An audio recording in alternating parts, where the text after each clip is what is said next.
Welcome back, everybody. You got Will and I-Man here from the Block Runner, MetaZone, and Rovi, and today we're going to be talking about the biggest innovation of Bitcoin, NFTs. Yeah, I think so, dude. The least of innovative Bitcoin is the most innovative. The least. The most. The most used. It solves ecosystem the of biggest problem in computer science. Well, or one okay, of. I'm talking since that. But then, that's not nothing. But it is nothing in context of what else has come after it. No, Bitcoin has the biggest calling than all of crypto. Oh, what is that calling, dude? Just explain to the people. To be humanity's money.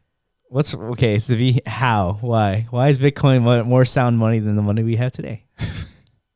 Quickly, one line or less, dude.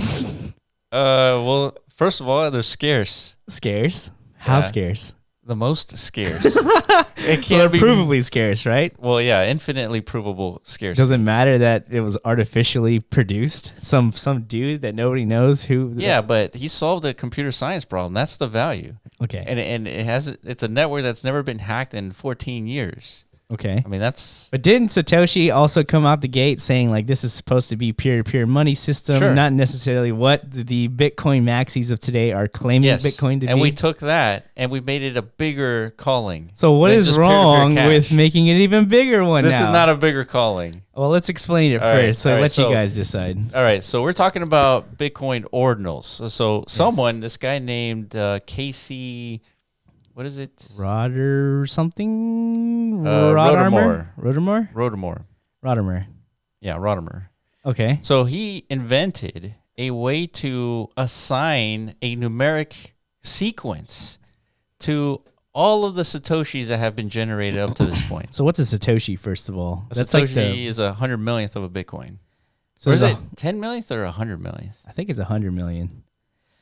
So whenever one Bitcoin has 100 million sats to it, right? So if a Bitcoin's worth, I don't know, $1 million, how much is each sat worth? If one Bitcoin is worth $100 million, then each sat is worth $1. Okay, then you can extrapolate that math to whatever, right? So Satoshis are largely very valueless. They're tiny. Less so than a penny, right? Oh, yeah. A single sat. Yeah. So there's really no utility to, like... Whenever you send Bitcoin to people, you're never really accounting for like how much Satoshi you're sending to one person or not, right? In some cases, you kind of are.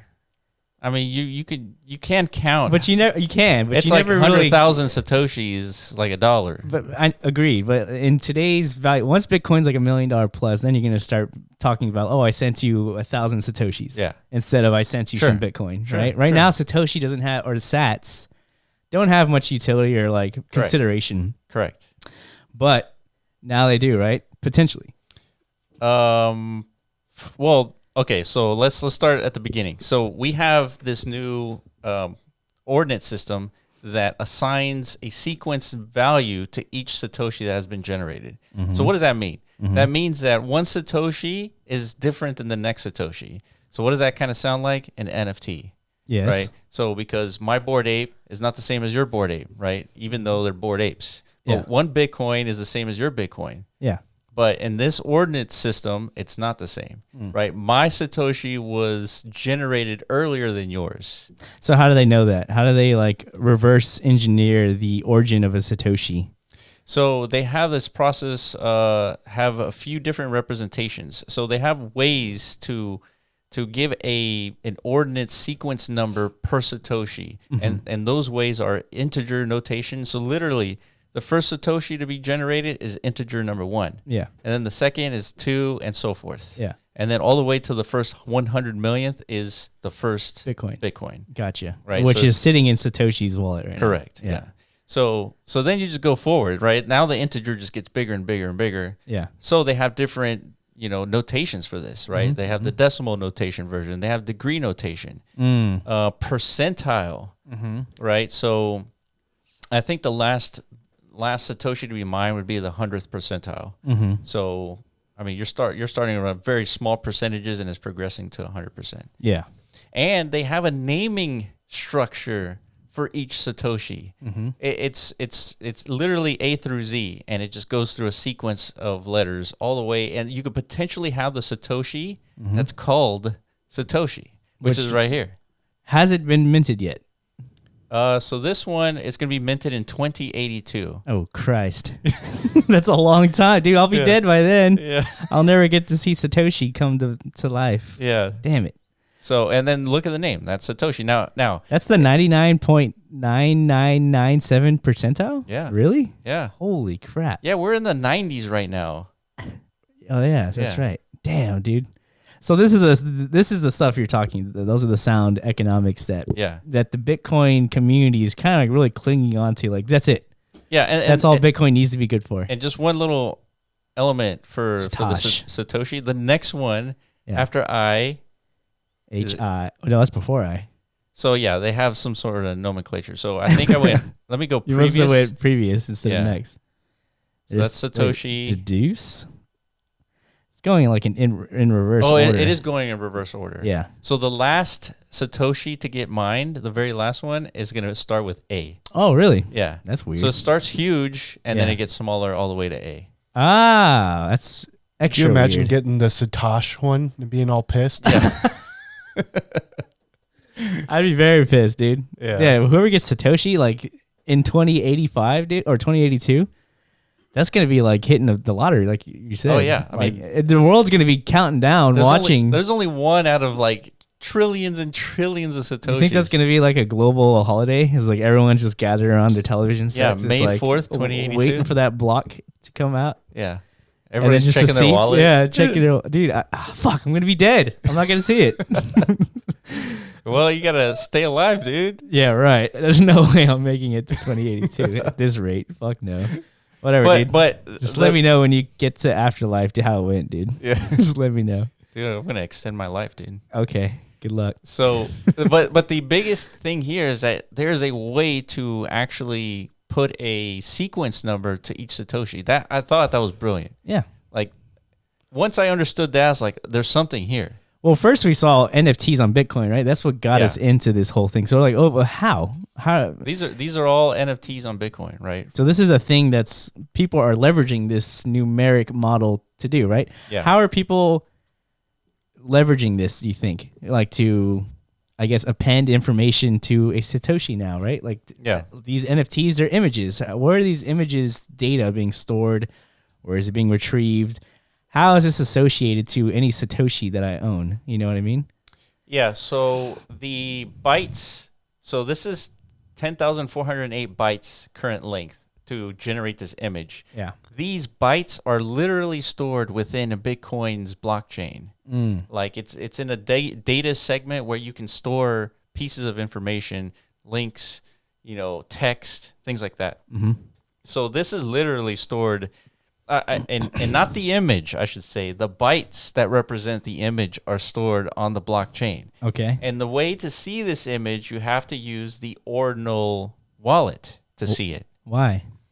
Because this data is encoded in a specific way where only the Ordinal wallet can see it.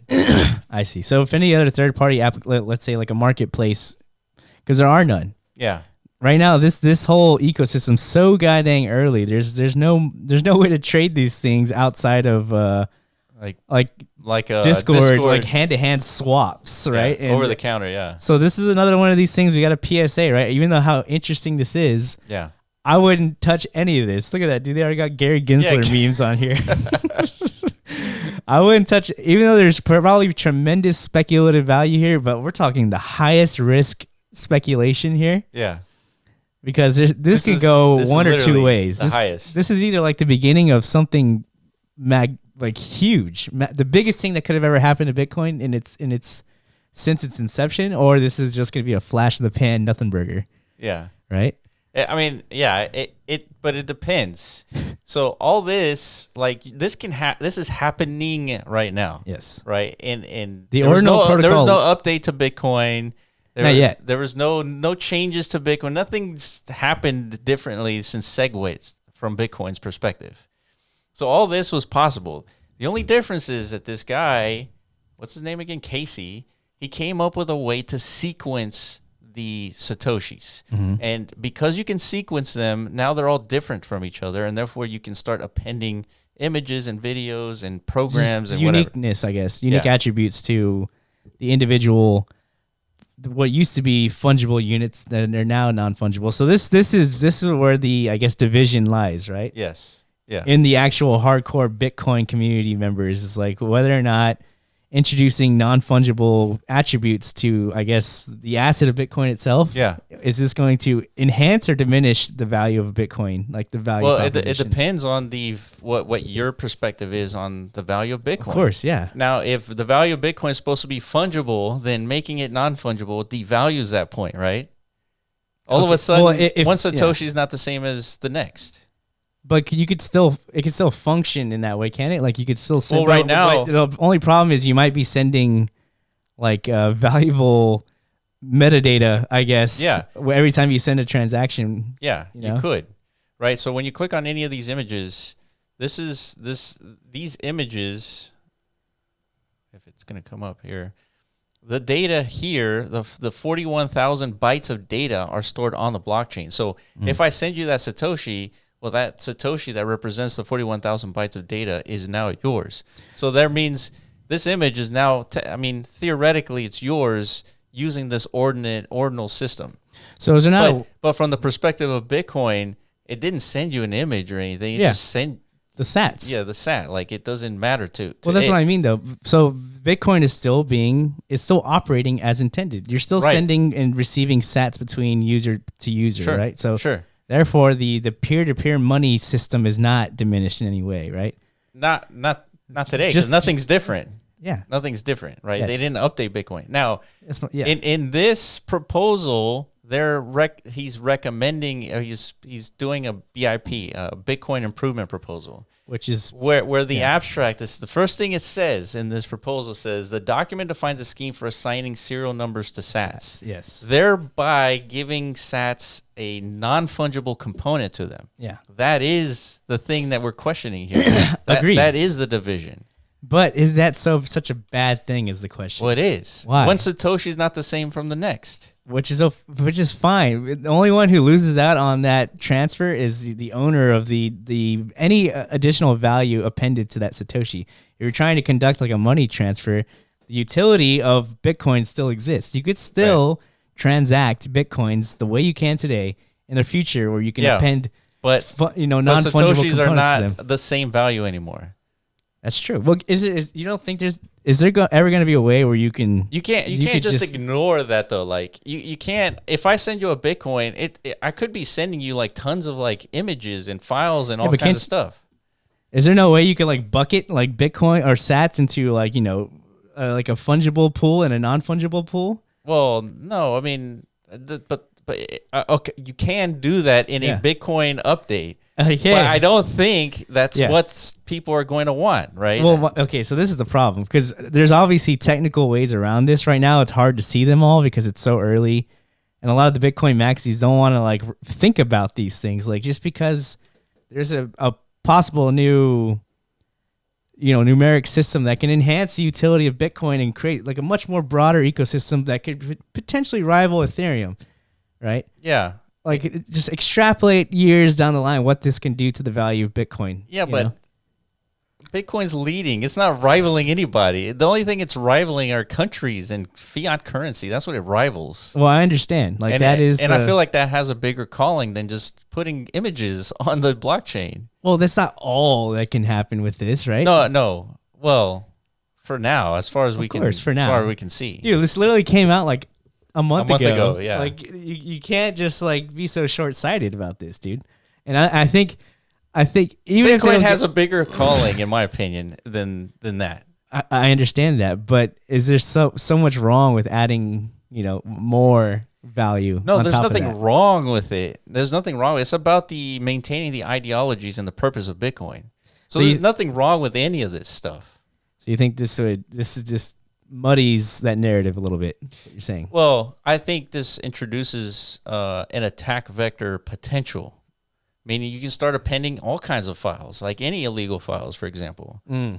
So it does. It muddies, I guess, like the image Bitcoin could have, because you're saying in the future now people could just start like appending, I don't know, terrorist documents. Whatever to a Satoshi. Anything that's deemed illegal. Now terrorist organizations are sending sats to one another You know, they're funneling information like on chain. Well, and then now it's like, okay, Bitcoin clearly should not be adopted anymore. Right? That's the threat. Yeah. Okay. Interesting. Yeah. Sounds super lame and non Web3 to me. Come on, dude. Let's have a little more gusto here. Yeah. I mean, but you know what? But you brought up a good point earlier where Bitcoin, according to Satoshi, was supposed to be a peer-to-peer cash system. Exactly. Today it is not that. And the reason why I bring it up is because like the Bitcoin, just because the Bitcoin community says Bitcoin is supposed to be one thing today doesn't mean it can't evolve past that. It doesn't. Sentiment. Of course not. But of course, the way these things work is there has to be a consensus among the network. Everybody or a majority have to agree. Okay, the majority of Bitcoin, I guess, supporters or ecosystem actors have to be, dude, this can change everything. Yeah. So let's support this. Let's enact this BIP, and then therefore, we enable it. Yeah. But like you're saying, the likely outcome is Bitcoin's already on a pretty solid trajectory. Yeah, it doesn't need to do anything anymore. It really doesn't. Ethereum exists, and there's like 100 other layer ones that also do this probably more efficiently. And they have years and years and years of like, you know, layer 2 advancements to help with scalability and stuff like that. So does Bitcoin really need to enter that space and like compete with Ethereum? Probably not. Yeah. But is this cool? Yeah, hell yeah, it's cool. It's very cool. But my question is, can the community that has kind of like set this up, organizes it, now I'm seeing the passion, the interest that in response to this. It's like, holy shit. Even for me, this is the most interesting thing I've seen out of Bitcoin since I discovered it. Bitcoin has been the biggest sleeper of cryptocurrencies since I found it. I found Ethereum right after Bitcoin. I was like, dude, this is way cooler. Yeah. So it's like, now I care about Bitcoin. And I know I'm not alone in this camp. Like, this is interesting. I want to see what else can be built with it's funny. You know? People who didn't care about Bitcoin, now they care. Yeah. And then people who are Bitcoin maximalists, like, hate this idea. Hate it. Absolutely hate it.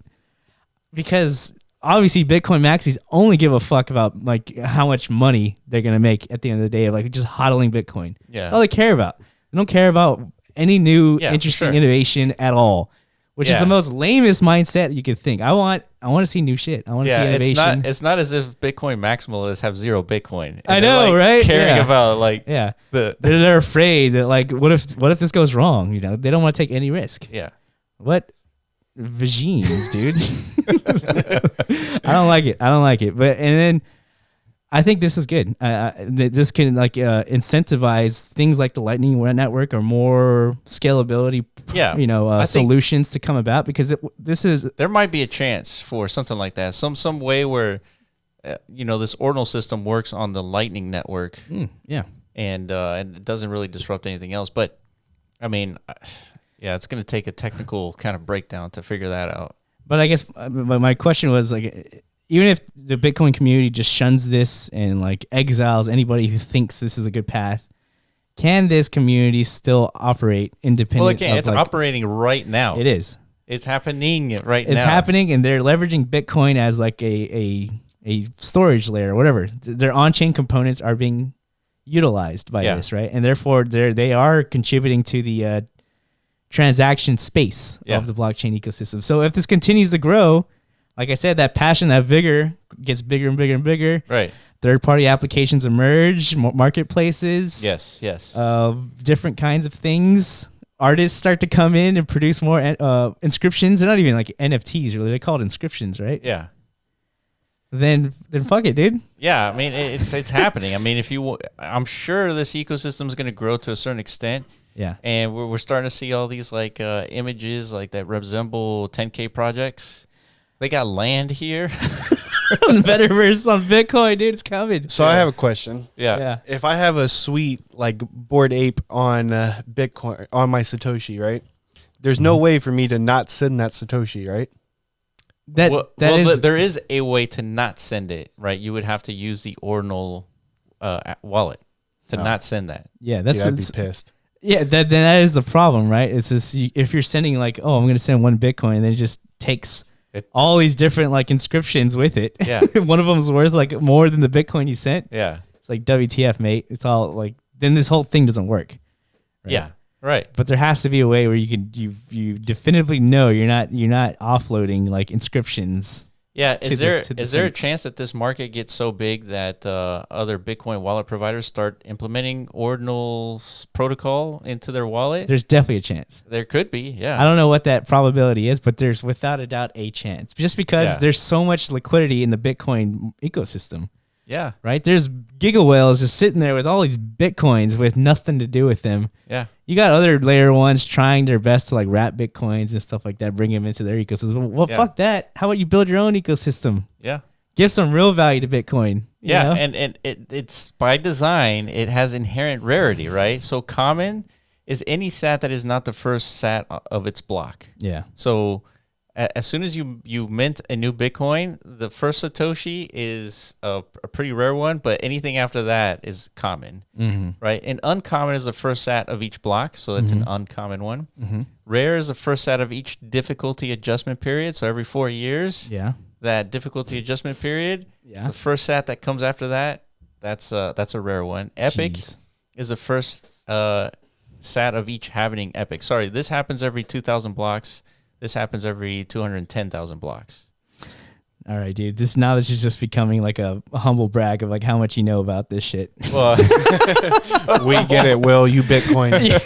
Yes. But okay, so at the end of the day, dude, we're gonna keep our eyes on this, right? We're not. Well, we have to. Yeah, we have to. Just because this is to me. I know everybody listening to us are gonna agree. Like this is very interesting.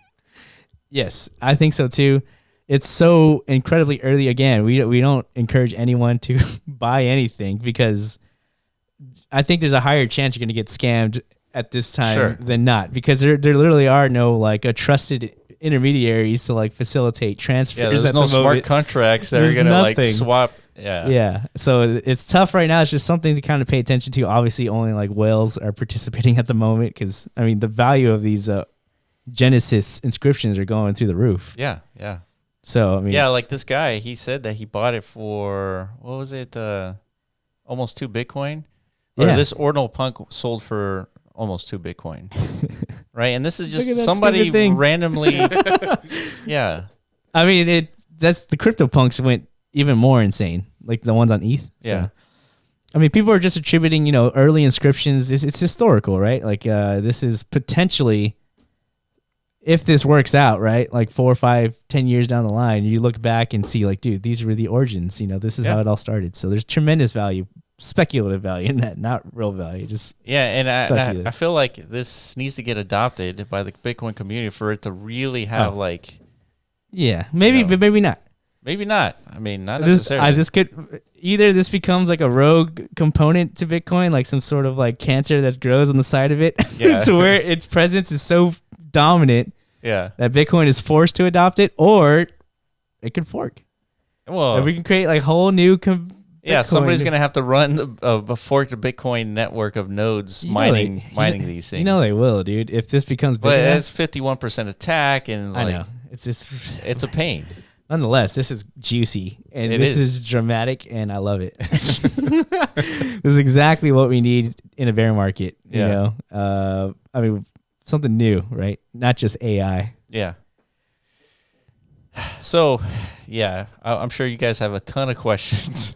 So do we. Yeah. Maybe we could find somebody to interview.